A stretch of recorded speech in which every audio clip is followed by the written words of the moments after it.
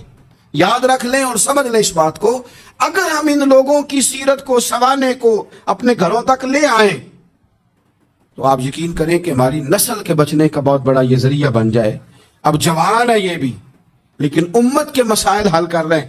حضرت ابو ادریس کولانی کہتے ہیں مجھے ان کی یہ طبیعت دیکھی تو پیار ہو گیا ان سے. اس دن تو رش بڑا تھا, میں نے سوچا کہ کل جلدی آؤں گا اور ان سے ملاقات کروں گا. کہتے ہیں میں اپنی طرف سے سب سے پہلے مسجد میں پہنچا, لیکن حضرت معاذ بن جبل تو مجھ سے پہلے مسجد میں موجود تھے اور وہ نفل پڑھ رہے تھے. فرماتے ہیں جب وہ فارغ ہوئے تو میں ان کے قریب گیا اور میں نے جا کے کہا حضور مجھے اللہ کی قسم ہو مجھے آپ سے محبت ہو گئی ہے, اللہ کی رضا کے لیے آپ مجھے اچھے لگتے ہیں. مشکات شریف میں نا ایک حدیث ہے, حضور نے فرمایا جس سے تم محبت کرو نا اللہ کی رضا کے لیے اسے بتاؤ بھی کہ مجھے آپ سے محبت ہے, اسے بتاؤ بھی تاکہ وہ بھی آپ کے لیے اچھی جذبہ. محبت جو ہوتی ہے یہ اظہار کی محتاج تو نہیں ہوتی, لیکن محبت میں اظہار ضرور ہوتا ہے. محتاج تو نہیں, لیکن ہر چیز دل میں رکھنے کی نہیں ہوتی, کچھ زبان سے کہنے کی بھی ہوتی ہے, کچھ کہنے کی چیزیں بھی ہوتی ہیں اور وہ کہہ بھی دینی چاہیے, لیکن اتنی کہنی چاہیے جتنی ضرورت ہو. 2 4 5 قدم آگے بڑھ کے نہیں, اس میں بھی تکلف آ جاتا ہے, تصنع آ جاتی ہے, بناوٹ آ جاتی. فرمایا حضور مجھے اللہ کی قسم مجھے آپ سے پیار ہے. تو حضرت معاذ بن جبل مسکرائے اور مسکرا کے فرمانے لگے کیا کہا تم نے؟ کہا حضور اللہ کی قسم آپ سے پیار ہے. فرمایا پھر سوچ کے کہیے. کہا اللہ کی قسم آپ سے پیار ہے. فرماتے انہوں نے نا میرا کپڑا پکڑ کے مجھے کھینچا اور قریب کر کے کہنے لگے سن, پھر میں نے نبی پاک سے سنا ہے جو 2 بندے رب کی رضا کے لیے آپس میں محبت کریں اللہ کی محبت ان کے لیے واجب ہو جاتی ہے, پھر اللہ ان سے پیار کرتا ہے اگر وہ اللہ کی رضا کے لیے محبت کرے. ہماری محبتوں میں نا دنیاوی اغراض بڑھیں. اوئے ہوئے ہر دعوت صرف اسی لیے ہوتی ہے کہ وہ بندہ بلاؤ جو میرے کام آئے گا. ہر تحفہ اس لیے آگے کی طرف روانہ کیا جاتا ہے کہ اس شخص کو بلاؤ جو کل میرے کام آئے گا. عزیز بھائی, اللہ کے نیک بندے سے اللہ کا بندہ سمجھ کے پیار کریں, اور اللہ کا نیک بندہ سمجھ کے اس کے ساتھ فوٹو آنا ضروری نہیں, اس کے ساتھ پیار ہونا ضروری ہے. اور اگر محبت اخلاص والی ہو, پیار والی ہو, عقیدت والی ہو, تو حضرت ابو ذر غفاری نے تو کہا تھا یا رسول اللہ اگر بندہ کسی نیک بندے سے پیار کرے نہ اس سے مل سکے نہ اس طرح کے کام کر سکے پھر بھی کوئی نتیجہ نکلے گا, تو حضور نے فرمایا پیار خالص کرے, اللہ قیامت کے دن دونوں کو جمع فرما دے گا. جو جس سے محبت کرے گا صبح قیامت اسی کے ساتھ ہوگا. شاید اسی لیے کسی پنجابی کے شاعر نے کہا تھا کہ اساں جے ہاں گناہ جاندہ جدوں اعمال نامہ پھرول ہوئے, ذرے ذرے نے سامنے آ جانا ہے, جو منہ تھی بولیا بول ہوئے, اساں بھی کول حضور دے بیٹھ رہنا ہے, لکھ عمل ترکڑی تول ہوئے, اودوں کولوں کی رب نے حساب لینا جڑا بیٹھا ہی محمد دے کول ہو. تو اللہ کے بندوں سے اللہ کی رضا کے لیے پیار کریں, اس میں للہیت پائی جائے, للہیت ہو اس میں کوئی اور نہ ہو, بندہ ہو اور اللہ کی رضا ہو, یعنی درمیان میں رب ہو, اور تیسرا وہ شخص ہو. رضا الہی جب مقصود ہو پھر شکوے بھی پیدا نہیں ہوتے, پھر شکایتیں بھی پیدا نہیں ہوتی, پھر اپنی مرضی کے بندہ جملے بھی نہیں بیان کرتا, پھر کسی جگہ کوئی تکلف بھی اس میں نہیں پایا جاتا. تو خالصۃ لوجہ اللہ تعالی آپ اللہ کے بندوں سے محبت کریں اور خاص ان کے لیے جذبات پیدا کریں. آپ کی طبیعت میں خاص جذبہ ہو, خاص شوق ہو, کسی پراپوگیٹ کرنے والے کے کسی پراپوگنڈے کا شکار نہ ہو, آپ کی طبیعت ہو, طبی میلان ہو, ذوق ہو. حضرت حرم بن حیان تابعی ہیں, فرماتے ہیں جب میں نے یہ حدیث سنی نا کہ نبی پاک علیہ السلام نے فرمایا ہے کہ حضرت اویس کرنی ان کی دعا کی برکت سے اللہ میری امت کے لوگوں کی بخشش کرے گا, اور جب میں نے یہ سنا کہ حضرت مولا علی جیسے لوگ, حضرت عمر فاروق جیسے لوگوں کو جبہ دے کے بھیجا گیا ہے, اور حضور نے بھیج کے کہا ہے کہ اویس سے کہنا میری امت کے لیے دعا کرے, تو فرماتے ہیں میرے سینے میں لو لگ گئی کہ میں حضرت اویس کرنی سے ملوں. میری طبیعت لگ گئی, میرا شوق آ گیا کہ میں خواجہ اویس کرنی رضی اللہ تعالیٰ عنہ سے ملوں. میں نکل پڑا, اللہ کے بندے کے لیے نکلا. حضرت حرم بن حیان کہتے ہیں, اس کو ابن الجوزی نے بھی لکھا ہے, داتا گنج بخش علی اجمیری نے بھی لکھا ہے, کہتے ہیں میں ڈھونڈنے لگا حضرت اویس کرنی کو, بڑے شہروں میں گیا پر وہ ملے نہیں. داتا صاحب کہتے ہیں وہ حال والے آدمی تھے, ان پر بھی حال تاری رہتا تھا, اسی کسے دے کچھ نہیں جے لگ دے تے نہ کوئی ساڈا دردی, وہ بھی اپنی کیفیت میں رہتے تھے. داتا صاحب نے لکھا ہے جب دنیا ہستی تھی تو حضرت اویس کرنی رویا کرتے تھے, جب لوگ روتے تھے تو وہ ہنستے تھے. وہ سادہ غذا کھاتے تھے, کسی سے کوئی لین دین نہیں, اپنے طرز کلام, اپنی زندگی. یہ لوگ بھی بڑے شاندار ہوتے ہیں. فرماتے ہیں کہ وہ اپنے حال میں رہتے تھے. حضرت حرم بن حیان کہتے ہیں میں نے بڑی جگہ ڈھونڈا, پر میں جہاں جاتا لوگ کہتے ہاں گندمی رنگ والے, ہاں جن کے چہرے پر کچھ برس کے داغ ہیں, وہ جن کا چہرہ اور وجود بڑا روب والا, وہ اویس کرنی. کہتے ہیں میں ڈھونڈتا ڈھونڈتا جس شہر میں جاتا لوگ کہتے وہ آئے تھے پر چلے گئے. وہ کسی نے کہا تھا نا, اویسیوں میں بیٹھ جا, بلالیوں میں بیٹھ جا, صفے تو سب بچھی ہیں, تو عشق والیوں میں بیٹھ جا. فرماتے میں وہ صفے تلاش کرتا ڈھونڈتا, نہ ملے مجھے.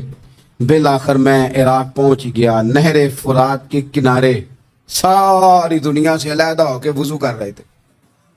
کہتے ہیں میں پیچھے کھڑا ہوں, میں نے جا کہا السلام علیکم, تو حضرت اویس کرنی چہرہ اٹھا کے کہنے لگے وعلیکم السلام حرم بن حیان. تو میں نے کہا حضور آپ مجھے جانتے ہیں؟ فرمانے لگے عارف تو روحی من روحی کا, میری روح تیری روح کی جاننے والی ہے. کہتے ہیں میں نے کہا حضور کو نصیحت کر دیں. تو فرمانے لگے پہلی نصیحت تو یہ ہے کہ آج کے بعد مجھے ملنے نہ آنا, میں نہیں پسند کرتا, میں تنہا رہنا چاہتا ہوں, مجھے نہیں شہرت اچھی لگتی, میرا نہیں دل کرتا لوگ میرے پیچھے بھاگیں. آج آیا ہے, آج کے بعد نہ آنا, بس چھوڑ دے مجھے میرے حال پہ, میں اپنی زندگی اپنے حساب کے مطابق گزارنا چاہتا ہوں, تو آج کے بعد نہ آنا. اور پھر فرمانے لگے اگلی نصیحت یہ ہے کہ جو رب نے تجھے دے دیا ہے نا اس پہ راضی ہو جا, اگر اس پہ راضی نہیں ہوگا تو تکلیف میں رہے گا. فرماتے میں نے پھر کہا میرے لیے دعا کر دے, تو انہوں نے ہاتھ اٹھائے, کہنے لگے یا اللہ میری اور اس کی جنت میں ملاقات کرا دینا. تو انہوں نے چہرے پہ ہاتھ پھیرے اور فرمانے لگے اب تو جا, میں کوشش کروں گا تجھے دعاؤں میں یاد رکھوں, تو بھی کوشش کرنا مجھے دعا میں یاد رکھنا. فرماتے ہیں یہ کہتے کہتے نا وہ رستہ بدل گئے, اور گلی کا کونا وہ جب مڑے تو پھر میں ڈھونڈتا رہا, دوبارہ زندگی بھر ملے نہیں, لیکن میرا پیار سچا تھا. وہ مجھے ویسے تو نہیں ملے پر خواب میں کئی دفعہ مل جاتے ہیں, اور خواب میری وچ بھی آیا ماہی, تو میں پھر وہ گل وچ پا لیا باواں, تے ڈر دی ماری اکھ بھی نہ کھولا کتے پھر بچھڑ نہ جاواں. فرماتے ہیں مجھے محبت ہو گئی, خواب میں زیارت ہو جاتی. اچھے لوگوں سے پیار کریں, اچھے لوگوں کی طرز اختیار کریں, ذہن کو جتنا مثبت کر سکتے ہیں, جتنا منفی خیالات سے دور کر سکتے ہیں اتنا کریں. اپنی اصلاح اسی وقت ہوگی جب آپ کسی اصلاح والے کے قریب بیٹھیں گے.